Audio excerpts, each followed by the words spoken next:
Բարև ձեզ արգելի հեռուստադիտողներ, մենք շարունակում ենք մեր աշխատանքը Politics.am YouTube-յան ալիքի եթերում, ձեզ հետ եմ ես Բորիս Մուրազիս եւ այսօր աշխատանքային օրը, շաբաթվա վերջին աշխատանքային օրը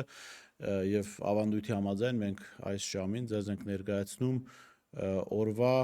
տեղական մամուլի կարևորագույն հրապարակումները, միջազգային մամուլից հրապարակումներ եւ մեր կայքի հրապարակումներից 1-2-ը։ Միջազգային մամուլի հիմնական քննարկման առարկան լինելու է Իսրայել-Իրան հակամարտությունը, որը սկսվել է վաղ առավոտվանից, եւ այսպես եկանք տեղական մամուլին։ Ժողովուրդ օրաթերթը գրում է.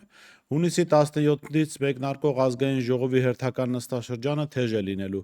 Օրաթերթը տեղեկացավ, որ հայրենի իշխանությունները պատրաստվում են նստաշրջանի վերջին նիստին, որի օրակարգը շատ խիտ է լինելու, բանն այն է, որ վարչապետ Նիկոլ Փաշինյանի կառավարությունը պետք է ԱԺ ամբիոնից ներկայացնի 2024 թվականի բյուջեի կատարողականի հաշվետվությունը, որն առաջինը կներկայացնի Նիկոլ Փաշինյանը, ապա կառավարության մյուս անդամները, այնուհետև վարչապետը պետք է խոսի եկեղեցու շուրջ տեղի ունեցող իրադարձությունների մասին։ Իշխանական վերաղբյուրները նշում են, որ Փաշինյանը պատրաստվում է կաթողիկոսի զավակ ունենալու հարցը բարձրացնել նաև ԱԺ ամբիոնից։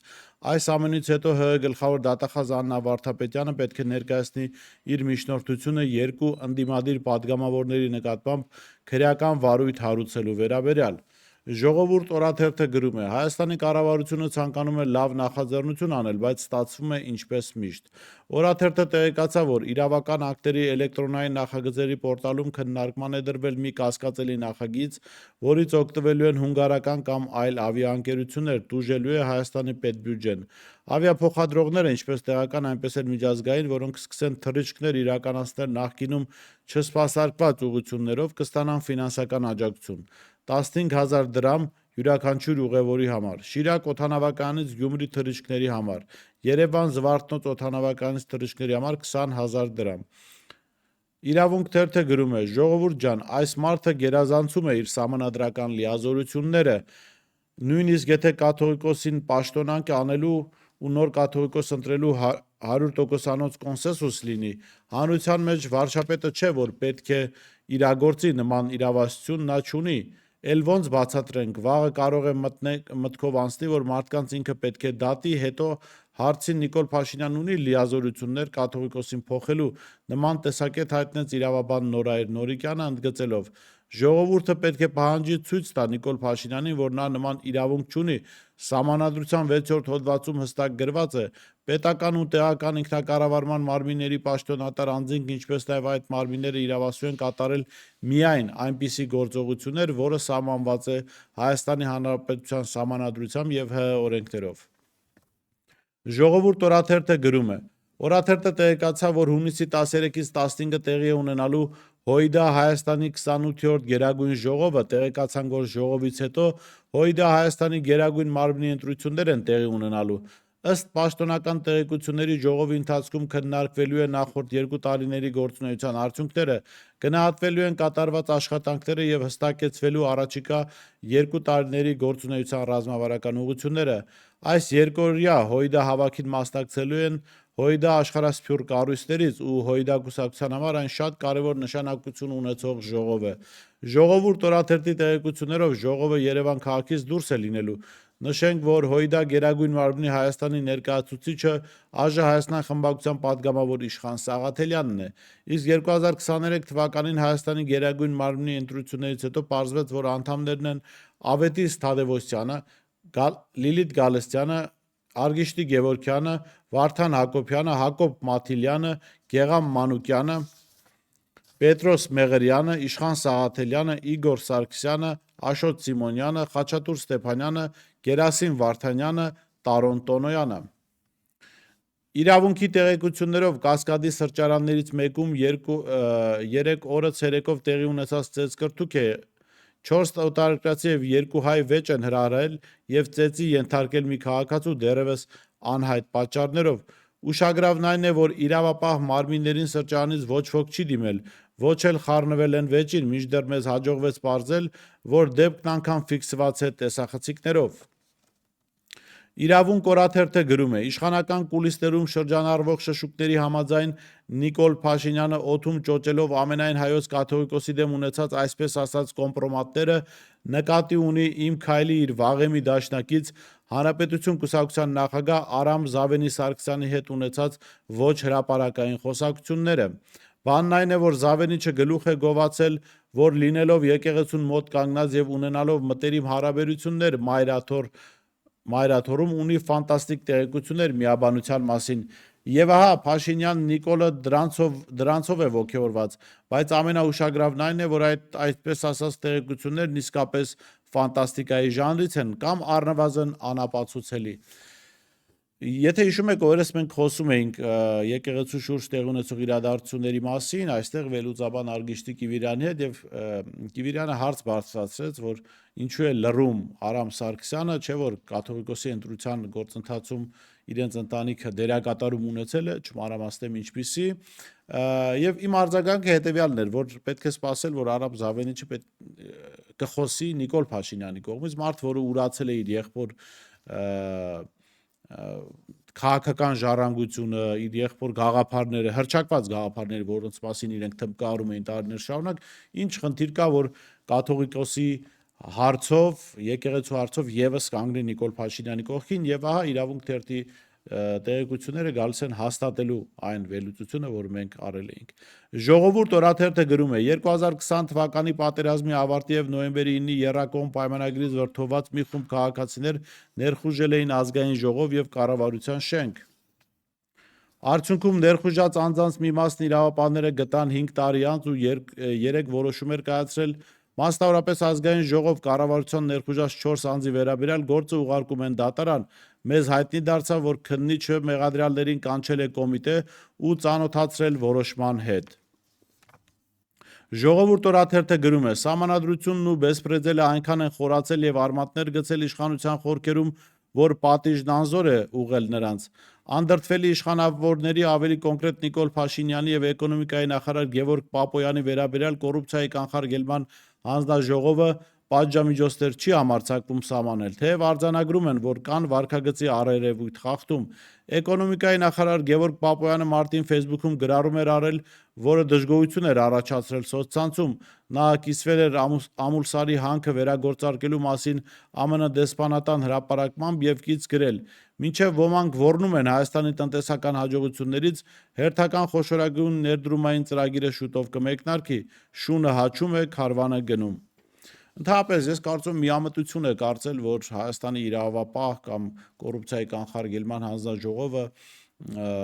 որևէ որոշում կկայացնեն Նիկոլ Փաշինյանի եւ իր թիմակիցների վերաբերյալ, բոլոր նրանք, ովքեր ակնկալիք ունեն, որ իրավունքի պահպանման լիազորություններ ունեցող կառույցները պահպանելու են իրավունքը ոչ թե իշխանավորներին, կարծում եմ շատ խորը միամիտներ են։ Հրապարակ օրաթերթը գրում է. Վեհափառին գահանկեց անելու շուրջ իշխանություններում պարզվում է քննարկումներ են եղել, տարբերակներից մեկը կաթողիկոսարանը շրջափակելն է, սակայն հանրային տրամադրությունները ստիպել են, որ իշխանությունը զադդի դնի, հասկացել են, որ տանուլ կտան, քանի որ եկեղեցուն պաշտպանողները տասնյակ անգամներով կգերազանցեն արշավողներին։ Որոշ հարցումներից եւ զոնդաժից հետո որոշել են Փաշինյանի ասած խմբերը ձևավորել, որը կզբաղվի եկեղեցու հարցերով, խմբի առաջին 10 անդամներին ընտրելու է Նիկոլ Փաշինյանը, հետո այդ 10-ին իրենց հերթին պետք է խմբեր ձևավորեն եւ լոկալ ակցիաներ անեն եկեղեցու դեմ, եւ շարունակելու են մարդկանց նյարդայնացնող ստատուսային պատերազմը, հույս ունենալով, որ հանրությունն այնքան կգժվի, որ կհաջողվի կաթողիկոսին մերժել, նրա նյարդերը Սերժ Սարգսյանի օրինակով տեղի կտան եւ նա դիմում կգրի կգնա։ Հրապարակ օրաթերթը գրում է. օրեր առաջ Երևանի Շենգավիթ վարչական շրջանի ղեկավար 2018-ից այդ պաշտոնը զբաղեցնող Ռազմիկ Մկրտչյանը հրաժարական տվեց, հայտարարելով, թե անձնական պատճառներով է հեռանում, մինչդեռ լուրեր կային, որ ՔՊ-ում ունեցած խնդիրներով է պայմանավորված նրա հեռացումը։ Նրանից առաջ էլ պաշտոնից հրաժարական էր տվել Նոր Նորքի թաղապետը, Արաբկիրի թաղապետն էլ դեռ կալանավորված է։ Եթե Նոր Նորքում արդեն իսկ Հանրապետություն կուսակցության հաջորդ ներկայացուցիչը նշանակվեց, ապա Շենգավիթում դեռ հայտնի չէ, ով է փոխարինելու ԿՊԱ-ական Մկրտչյանին։ Հրապարակ օրաթերթը գրում է. այսօր հունիսի 13-ին ԱԺ պաշտպանության մշտական հանձնաժողովում քննարկվելու է Հայկ Սարգսյանի Աղմկահարույց նախագիծը բանակից փողով ազատվելու մասին ԿՊ-ում վճռական են տրամադրված, եթե նրանց գործընկերը չհետաձգի նախագծի քննարկումը կամ հետ չկանչի նախագիծը, ապա իրենք դեմ են քվեարկելու։ Հիշեցնենք, որ այդ նախագիծը կառավարության կողմից դրական եզրակացության է արժանացել, այն դեպքում, երբ զինված ուժերի գլխավոր շտաբը բացասական եզրակացություն է տրամադրել դրան։ Հիշեցնենք, որ այս նախագիծով Հայկ Սարգսյանը ԿՊԱ-ական այս պատգամավորը առաջարկում է 20 միլիոն դրամ վճարելով ազատվել զինվորական ծառայությունից, քաղաքագետները, քաղաքացիները, քաղաքական գործիչները արդեն իսկ ասել են, եւ բանակի համակարգին ծանոթ մարդիկ, որ սա կոնկրետ ճանապարհ է բանակը կազմաքանդելու եւ բանակի ընդհանուր ինստիտուտից աղքատների ծառայության վայրի վերացման։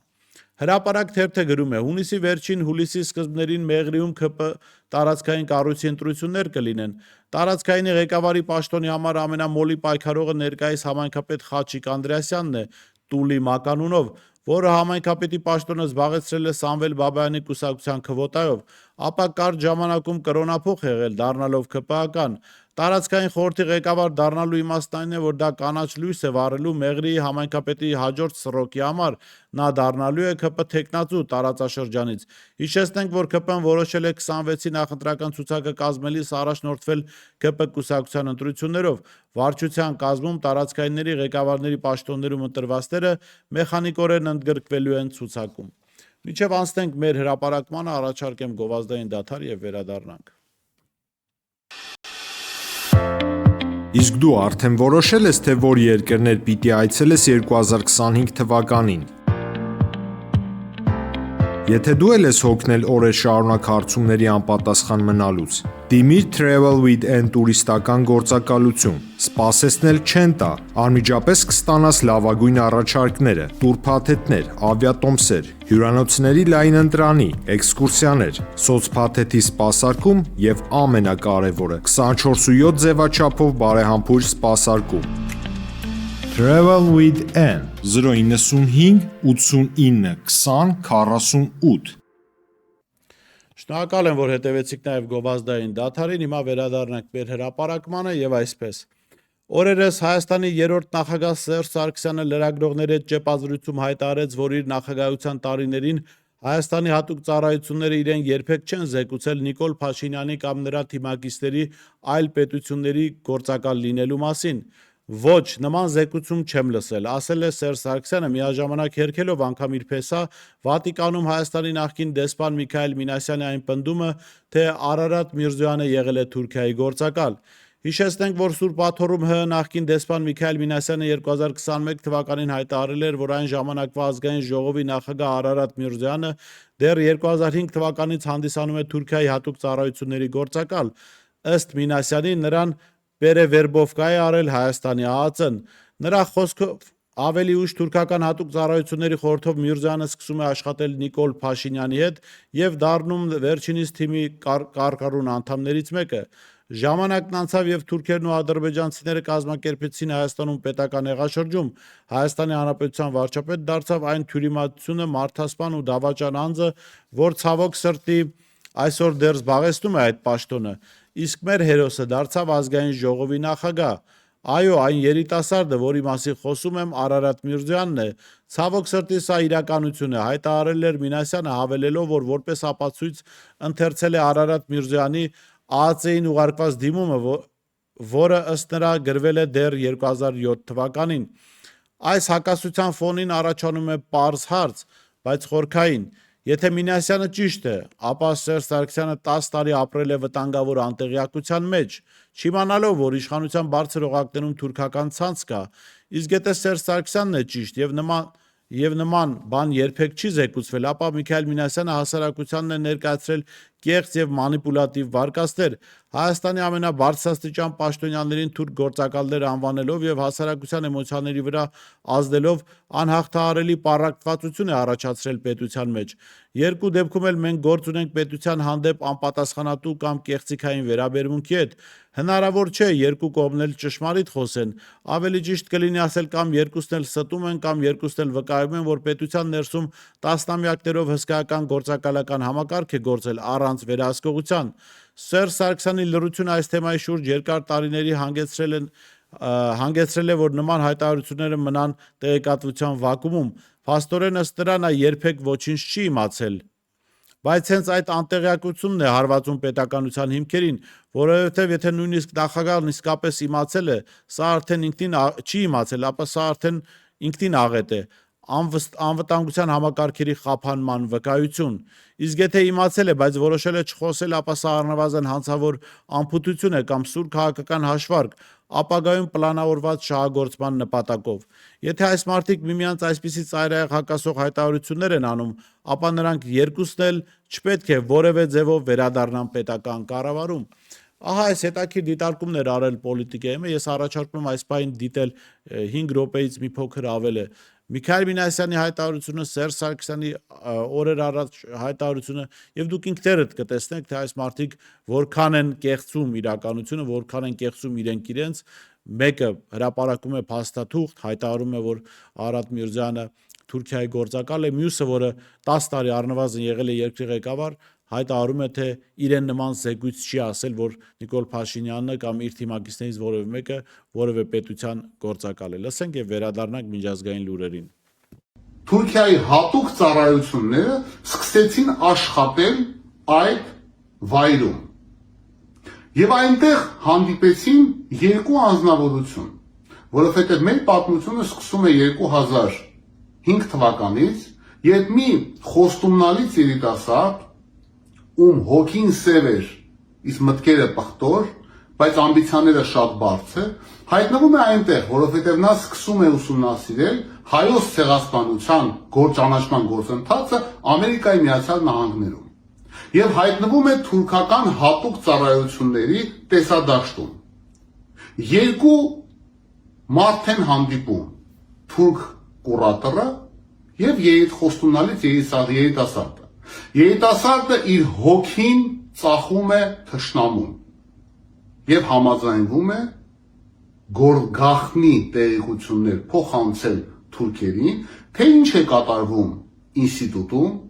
թե ինչ գործընթացներ են անում, ինչպիսի արխիվային աշխատանքներ են արվում եւ այլն եւ այլն եւ այլն։ Քիչ ժամանակ հետո Հայաստանի Հանրապետության ազգային անվտանգության ծառայությունը ֆիքսում է երիտասարդի եւ Թուրքիայի կոնտակտները, որովհետեւ կային ժամանակներ, սիրելիներս, երբ ԱԱԾ-ն սատանաներին չէր բռնում կամ չէր զբաղվում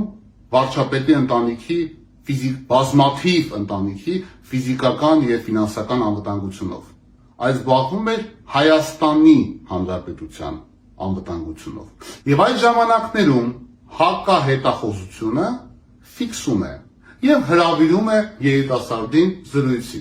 դնելով փաստերը, ապացույցները եւ ասելով, որ գիտես ինչ, քեզ սպառնում է կամ պետական դավաճանության համար ազատազրկում եւ քո ամեն ինչի վերջ, կամ դու պետք է դառնաս մեր գործակալը եւ մեզ պատմես, թե ինչ ես պատմում թուրքերին։ Եվ սկսվեց այն, ինչ շպիոնական կինոներում կոչվում է двойной агент։ Հետևաբար հիշեք, սկզբում երիտասարդին վերբով կարեցին թուրքերը, այնուհետև Հայաստանի ԱԱԾ-ն արեց կոնտրվերբովկա, սարքելով նրան двойной агент։ Եվ երիտասարդը սկսեց աշխատել համ, պատմում էր թուրքերին այն, ինչ պետք է պատմեր թուրքերին, ԱԱԾ-ն թույլատրում էր նրան այն ինչ պետք է պատմեր եւ իմանում էր, թե թուրքերը ինչի վրա են ուշադրություն դարձնում եւ փորձում էր ֆիքսել թուրքական հատուկ ծառայությունների շարժը Հայաստանում։ Իսկ երիտասարդը փորձում էր հաճույք ստանալ բոլոր անցքերից, որովհետեւ նա խնդրել էր եւ թուրքերին եւ ԱԱԾ-ին եւ նրանք ապահովում էին նրա ֆինանսական բարեկեցությունը, բ փորձում էին նաեւ ապահովել նրա կարիերան, որովհետեւ ժամանակի ընթացքում նա տեղավորվեց այնպիսի հետաքրքիր եւ թուրքերի համար ռազմավարական վայրերում աշխատանքի, ինչպիսին են ազգային արխիվը, այնուհետև գնաց ժամանակը նա տեղավորվեց Ռուբեն Վարդանյանին պատկանող Ավրորա հիմնադրամը, HSBC բանկը եւ այլն։ Աստված գիտի, թե ինչեր է փոխանցել նա եւ թուրքերին եւ Հայաստանի հատուկ ծառայություններին, իրար մասին, բոլորիս մասին, ինչևից է։ Ժամանակը գնում էր առաջ, երիտասարդը թուրքերի խորհրդով սկսում է համագործակցել Նիկոլ Փաշինյանի հետ եւ դառնում է Նիկոլ Փաշինյանի թմի կարկառուն ներկայացուցիչ։ Ժամանակը գնաց եւ թուրքերը եւ ադրբեջանցիները Հայաստանում կազմակերպեցին հեղաշրջում։ Եվ Հայաստանի Հանրապետության վարչապետ դարձավ այն թուրիմացություն մարդասպան դավաճանը, որը դեռ այսօր ցավոք սրտի Հայաստանի Հանրապետության վարչապետ է։ Իսկ մեր հերոսը դարձավ Հայաստանի Հանրապետության ազգային ժողովի նախագահ։ Այո, որովհետև երիտասարդը, որի մասին ես խոսում եմ, Արարատ Միրզոյանն է։ Հայաստանի Հանրապետության ազգային անվտանգության ծառայության գործակալ, որովհետև գործակալ նաև Թուրքիայի Հանրապետության հատուկ ծառայությունների։ Իդեպ կոմպրոմատների մասով նաև շատ են այս տարիներին շատ խոսվեց, որ Նիկոլ Փաշինյանը եւ նրա թիմը գործակալ են, Թուրքիայի գործակալ են, չգիտեմ, ինչ-որ հատուկ ծառայությունների եւ ասում են, բա նախորդ 10 տարիների ընթացքում էլ հատուկ ծառայությունների այդ մասին որևէ բան չգիտեին։ Դուք երբևէ ձեզ զեկուցել են թեկուզ կասկած, որ նրանք օրինակ, չգիտեմ, հավաքագրված են այս կամ այն ուժի կամ երկրի կողմից։ Ոչ։ Մաքուր է եղել նրանց անցյալը քաղաքական եւ ոչ Ես ոնց կարող եմ դա հաստատել։ Արարատ Միրզոյանի մասին Ես ասում եմ շատ բարձ բան, որ ես այդպեսի զեկույց չեմ լսել։ Գուցե հատուկ ծառայությունները ճիշտ չեն աշխատել այդ տարիներին։ Միգուցե ամեն ինչ շատ հնարավոր է։ Ամեն ինչ շատ հնարավոր է։ Դրա համար էլ ես չեմ կարող ասել, նրանք ոնց պարզե մաքուր են, էլի այդ։ Բա Միքայել Մինասյանը ինչպես հրապարակեց այդ թուղթը Արարատ Միրզոյանի մասով։ Միքայել Մինասյանին։ Դե որ տեսնենք։ Դուք լսեցիք, հարգելի հեռուստատիտողներ, թե ինչպես է Փեսան մանրամասնությամբ նկարագրում Արարատ Միրզոյանի հավաքագրումը թուրքական հատուկ ծառայությունների կողմից, հետո մեր իբրև թե հատուկ ծառայությունների կողմից վերահավաքագրումը, բայց եւ զբաղեցրել են ընդհանրապես դեսպանի պաշտոն Վատիկանում։ Բայց աները, որը եղել է նախագահ 10 տարի, դրանից առաջ հասցրել լինել ԱԱԾ պետ, վարչապետ, պաշտպանության նախարար, ներքին գործերի նախարար, ինքը նման տեղեկություններ չունի։ Լավ, եթե տեղեկություններ չուներ, գոնե կարելի էր ընդհանրապես Փեսային հարցնել, իսկ ես կարծում եմ իրականում, որ այստեղ ամենայն հավանականությամբ ստում է Միքայել Մինասյանը եւ Սերժ Սարգսյանը ճիշտ է ասում, որ նման զեկուցում չի ստացել, ինչու՞։ Որովհետև Նիկոլ Փաշինյանը, Արարատ Միրզոյանը եղել են Սերժ Սարգսյանի ազգային անվտանգության ծառայության գործակալները։ Եվ եթե հիշում եք, Միքայել Մինասյանն էլ հրապարակեց թուղթ ոչ թե Արարատ Միրզոյանի թուրքական գործակալ լինելու մասին փաստաթուղթ, այլ ընդամենը փաստաթուղթ, որ նա հավաքագրված է Հայաստանի ազգային անվտանգության ծառայության կողմից։ Եվ ես այստեղ այս վեճում ավելի շատ հավատում եմ Սերժ Սարգսյանին, ես վստահ եմ ինքը լավ գիտի, որ այս մարդիկ, որոնք վերցրել են իշխանություն, հանձնել են Արցախը, ոչ թե Թուրքիայի հատուկ ծառայությունների գործակալ են, այլ իր ղեկավարած ազգային անվտանգության ծառայության գործակալներ։ Հայաստանի ԱԱԾ-ի գործակալներն են բերել այս աղետը, ոչ թե այդ հորինված թուրքական գործակալները։ Եվ այստեղ պատասխանատվության ամենամեծ բաժինը հենց Սերժ Սարգսյանին է։ Եվ այսպես միջազգային լուրեր։ Չենք կարող թույլ տալ, որ Իրանը ձեռք բերի միջուկային զենք, որը սպառնալիք կլինի Իսրայելի եւ ամբողջ աշխարհի համար։ Այս մասին հայտարարել է Իսրայելի պաշտպանության բանակի մամուլի ծառայությունը։ Այսօր առավոտյան Իսրայելի պաշտպանության բանակը նախահարցակ եւ նպատակային հարվածներ է իրականացրել Իրանի միջուկային ծրագրի օբյեկտների վրա, կանխելու մոտ ապագայում միջուկային ռումբի ստեղծումը։ Իսրայելի վարչապետ Բենյամին Նեթանյահուն ուրբաթ օրը զգուշացրել է իսրայելցի հանրությանը, որ նրանք ստիպված կլինեն երկար ժամանակ անցկացնել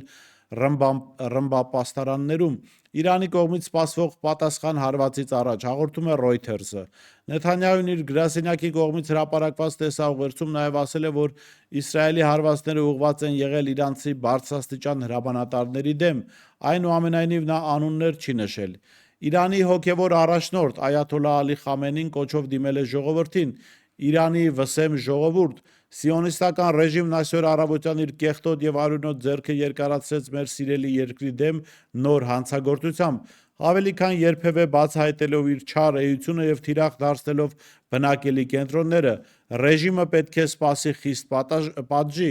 Իրանի Իսլամական Հանրապետության զինված ուժերի հզոր ձեռքը Աստծո կամքով նրան հանգիստ չի տալու։